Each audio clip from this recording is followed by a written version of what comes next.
Basic safety tips, how to safely handle an aggressive horse. So if you have a horse that's being super aggressive, they're pushy, maybe they're striking out, it's a couple things you're gonna wanna do. One, stay off to an angle so that they can't strike out at you, okay? Hold your lead rope at about 1 foot to 2 foot from the clip.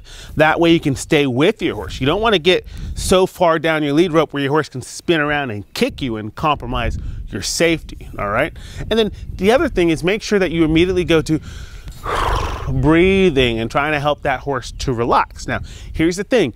If you start to breathe and kind of soften your cadence and your horse isn't mirroring you, they're not starting to relax very quickly, then you're immediately going to take control of the matter. Don't be a victim and let your horse beat the crap out of you.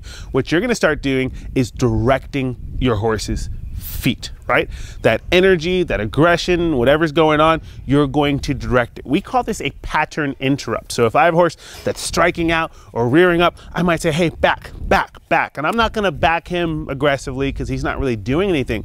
But if my horse is being aggressive, I'm gonna kind of counter that energy. I'm gonna say, back, and I'm really gonna back them up because I really wanna snap them right out of that aggressive tone, that aggressive approach, and start to get them to think about what I'm asking them to do.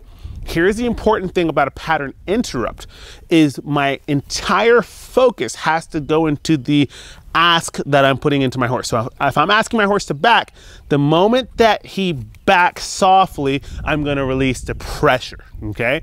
And then if he starts rearing or striking again, I'm gonna go right back to backing. The moment that he backs softly, I'm going to release the pressure. Super important to give a good release when they respond, because then our horse starts or stops thinking so much about getting after it and their aggression, and they start thinking about what you're asking.